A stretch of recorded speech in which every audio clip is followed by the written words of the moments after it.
अमरीकी सदर ने नेटो को भी धमकी दे डाली। सदर ट्रंप कहते हैं कि ईरान जंग में नेटो ने साथ ना दिया तो इसका मुस्तकबिल बहुत बुरा होगा। यूरोपीय ममालिक अपने माइन स्वीपर्स और फौजी दस्ते फलिज भेजें। ट्रंप ने चीन से भी अपना हुर्मस खुलवाने में किरदार अदा करने का मुतालबा कर दिया। कहा कि चीन ने ताबुन ना किया तो शी जिनपिंग के साथ आइंदा सरबराही मुलाकात मुअख्खर हो सकती है। अमरीकी अखबार वॉल स्ट्रीट जर्नल ने दावा किया है कि ट्रंप इंतजामिया अपना हुर्मस से जहाज़ों की हिफाजत के लिए रवां हफ्ते इत्तेहाद का ऐलान करेगी। मुतादिद ममालिक जहाज़ों को गुजारने के लिए मुश्तरका सिक्योरिटी फराहम करेंगे। मशरिक़ वस्ता की कशीदा सूरत हाल पर सरबराहान मुमलिकत मुतहर्रिक। अमरीकी सदर ने बरतानवी वज़ीर-ए-आज़म से टेलीफोन पर राबता किया। बरतानवी वज़ीर-ए-आज़म ऑफिस के मुताबिक दोनों रहनुमाओं में आबना हुर्मस और मशरिक़ वस्ता की सूरत हाल पर गुफ्तगू हुई। केस स्टार्मर और कैनेडियन वज़ीर-ए-आज़म मार्क कार्नी में भी बातचीत हुई। ईरानी सदर मसूद पज़ेश्कियान का फ्रांसीसी सदर से टेलीफोनिक राब्ता, खित्ते में जारी कशीदगी पर तबादला ख्याल। इमानुएल मैक्रोन का कहना है कि मसूद पज़ेश्कियान से हमले फौरी तौर पर बंद करने का कहा। आबना हुर्मस से जहाज़ों की आमदोरफ्त जल्द बहाल की जानी चाहिए। नया सियासी और सलामती फ्रेमवर्क अमन को यकीनी बना सकता है, जिसमें जमानत होनी चाहिए कि ईरान कभी जौहरी हथियार हासिल नहीं करेगा।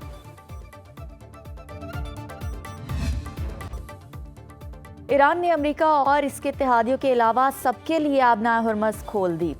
ईरानी वज़ीर ख़ारजा अब्बास अराग़ची ने अमरीकी न्यूज़ चैनल को इंटरव्यू देते हुए कहा, अमेरिका आबना हुर्मस खुलवाने के लिए चीन से भीख मांगने पर मजबूर हो चुका। आबना हुर्मस को मुकम्मल बंद नहीं किया।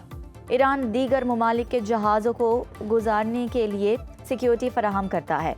अमरीकी जाहरियत की वजह से बाज़ जहाज़ गुजरने से गुरेज कर रहे हैं। तवील अरसे तक दिफा की तैयारी कर रखी है। अमेरिका से जंग बंदी या मुज़ाकरात की कोई बात नहीं हुई। ईरान खत्ते में आम शहरियों को नुकसान नहीं पहुंचा रहा, बल्कि इन मकामात को निशाना बना रहा है जहां से ईरान पर हमले किए जा रहे हैं। ईरान का अफजुर्दा यूरेनियम तबाहशुदा जौहरी तनसीबात के मलबे तले है, जिसकी तस्दीक आलमी जौहरी तवानाई एजेंसी ने भी की। अभी इस मवाद को निकालने का कोई मंसूबा नहीं। मुस्तकबिल में इसे निकालने का प्लान हुआ तो एटमी तवानाई एजेंसी की निगरानी में सारा अमल होगा। आबना हुर्मस की बंदिश। बैन-अक़वामी तवानाई एजेंसी IEA ने तेल की कीमतों में इजाफा रोकने के लिए अपने हंगामी ज़खायर से 40 करोड़ बैरल से ज़ायद तेल मार्केट में लाने का तफसीली मंसूबा जारी कर दिया। बयान के मुताबिक एशिया और बहरी ओकान्यूस के ममालिक के ज़खायर फौरी तौर पर दस्तयाब होंगे। यूरोप और अमरीका से तेल मार्च के आखिर तक फराहम कर दिया जाएगा। मंसूबे के तहत 27 करोड़ बैरल से ज़ायद तेल हुकूमती ज़खायर से बकिया सनती और दीगर ज़राए से हासिल होगा। इसमें से 72% खाम तेल पर मुश्तमिल होगा। अमरीकी मीडिया के मुताबिक 1000 से ज़ायद तजारती बहरी जहाज़ आबना हुर्मस से गुजरने के मुंतज़िर हैं, जिसकी वजह से तेल की कीमतें मज़ीद बढ़ने का खदशा पैदा हो रहा है। ऑपरेशन वादा सादिक 4 की 54वीं लहर। ईरानी मीडिया की दुबई और दोहा के मखसूस इलाकों में हमलों की वार्निंग के बाद दुबई एयरपोर्ट पर ड्रोन हमले से आग भड़क उठी। अमाराती मीडिया ऑफिस के मुताबिक ड्रोन ने हवाई अड्डे पर खड़े टैंकर को निशाना बनाया। ईरानी मीडिया ने दावा किया था कि इन मकामात पर अमरीकी फौजी एहलकार मुकीम हैं। मुख्तलिफ इसराइली शहरों में हमले से होनी हुक्काम की 24 घंटे में 100 से ज़ायद अफराद के ज़ख्मी होने की तस्दीक। तल अवीव में अमरीकी कौंसल जनरल की रिहाइश का भी निशाना बनी। लबनान से हिजबुल्लाह के इसराइल के शुमाली इलाकों पर मिसाइल और ड्रोन हमले। पासदारान इनकलाब का कहना है कि 4 अमरीकी अड्डों पर मिसाइल और ड्रोन से हमला किया। हदफ अहम infrastructure, command centre, air traffic control tower था। ईरान ज़्यादातर एक दहाई पहले बनाए गए मिसाइल इस्तेमाल कर रहा है। जदीद मिसाइल जो जून 2025 के बाद तैयार किए, अभी इस्तेमाल नहीं किए। अमेरिका में हिम्मत है तो अपने जहाज़ खलीज फारस में ले आए। ईरान ने इलाकाई ममालिक को अमरीकी फॉल्स फ्लैग ऑपरेशन से खबरदार कर दिया। ईरानी मीडिया के मुताबिक अमरीका ईरानी शाहिद ड्रोन्स की कॉपी इस्तेमाल कर रहा है। खुद हमले करके इल्ज़ाम ईरान पर लगा रहा है। वज़ीर ख़ारजा अब्बास अराग़ची ने अरब ममालिक में सिविलियन अहदाफ पर हमलों की तरदीद कर दी। बयान में कहा कि इन हमलों में इसराइल मुलव्वस हो सकता है। खत्ते के ममालिक के साथ मुश्तरका तहकीकाती कमेटी बनाने के लिए तैयार हैं। जंग के मुकम्मल खात्मे की किसी भी इकदाम की हिमायत करेंगे। कतर, सऊदी अरब, ओमान और दीगर हमसाया ममालिक से सिफारती राबते कायम हैं।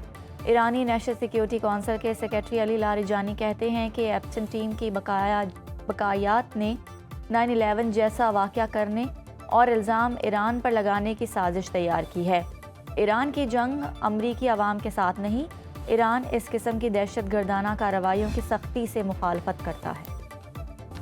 لندن میں ایران کے حق اور مخالفت میں ہوئے مظاہروں کے بعد پولیس نے 12 افراد کو گرفتار کر لیا۔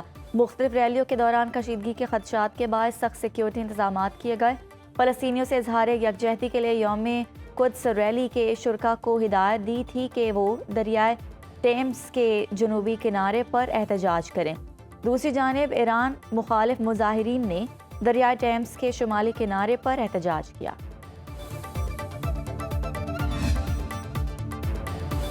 پوپ لیو کی امریکہ اسرائیل ایران سے فوری جنگ بندی کی اپیل۔ مسیحی برادری کے روحانی پیشوا نے کہا کہ تشدد کبھی انصاف، استحکام اور امن قائم نہیں کر سکتا، جس کے لیے لوگ انتظار کر رہے ہیں۔ مذاکرات کے راستے کھولیں۔ خطے کے لوگ 2 ہفتے سے جنگ کے بدترین اثرات میں مبتلا ہیں۔ ہزاروں افراد مارے گئے، لوگ اپنا گھر بار چھوڑنے پر مجبور ہوئے۔ اپنے پیاروں کو کھونے والوں کے لیے دعا کرتا ہوں۔ لبنان کی صورتحال انتہائی تشویشناک ہے۔ امید ہے مذاکرات سے پائیدار امن قائم کرنے میں مدد ملے گی۔ لاہور، گجرانوالہ سمیت پنجاب کے کئی علاقوں میں وقفے سے بادل برسنے کا سلسلہ جاری۔ سیالکوٹ میں، ہیڈمرالہ اور سرحدی علاقوں میں بارش اور ژالہ باری، نشیبی علاقے زیر آب، شیخوپورہ، خوشاب میں گرج چمک اور تیز ہواؤں کے ساتھ بادل برسے۔ موسمیات کے مطابق بارش اور ژالہ باری کا سلسلہ آئندہ 24 گھنٹے جاری رہنے کا امکان ہے۔ پاکستان کا آپریشن غضب للحق جاری۔ وزیر اطلاعات عطا تارڑ کے جاری کردہ اعداد و شمار کے مطابق کارروائیوں میں افغان طالبان کے 684 کارندے ہلاک، 912 زخمی ہو چکے۔ افغان طالبان کی 252 پوسٹیں تباہ، 229 ٹینک، توپ، بختربند گاڑیاں ناکارہ کر دی گئیں۔ فضائی حملوں میں 73 دہشت گردوں اور سہولت کاروں کے انفراسٹرکچر کو نقصان پہنچایا۔ قندھار میں تکنیکی معاونت کا انفراسٹرکچر اور آلات ذخیرہ کرنے کا مرکز تباہ کر دیا گیا۔ آپریشن میں کسی شہری آبادی یا سول انفراسٹرکچر کو نقصان نہیں پہنچایا گیا۔ وزیر اطلاعات نے آپریشن غضب للحق کے ویڈیو شواہد بھی جاری کر دیے۔ وزیر اعظم شہباز شریف کی زیر صدارت غذائی صورتحال اور وافر اشیاء کی برآمدات پر جائزہ اجلاس۔ خطے کی صورتحال پر تبادلہ خیال۔ وزیر اعظم کی ملکی غذائی ضروریات کے لیے اشیاء خورنوش کی طلب اور رسد کی مکمل نگرانی کی ہدایت۔ بریفنگ میں بتایا گیا کہ پاکستان میں اشیاء خورنوش کا وافر ذخیرہ موجود، کسی بھی چیز کی قلت نہیں۔ خلیجی ممالک کو درکار اشیاء خورنوش کی فراہمی اور ان کے غذائی تحفظ کا خیال رکھا جائے۔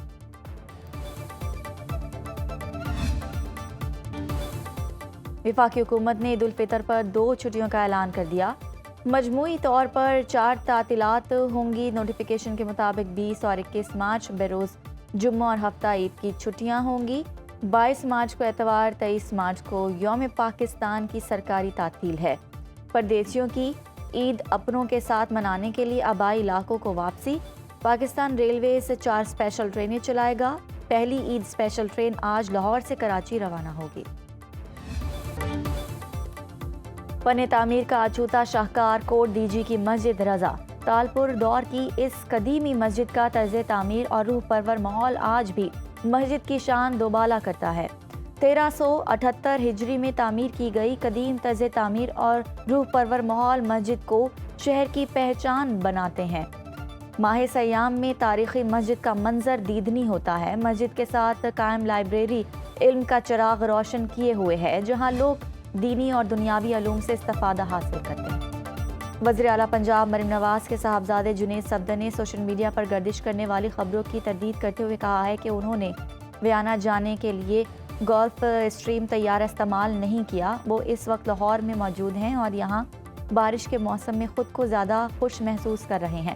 غلط معلومات پھیلانے والوں کو کم از کم رمضان مبارک کے اختتام تک انتظار کرنا چاہیے تھا، اس کے بعد اپنی پروپیگنڈا مہم شروع کرتے۔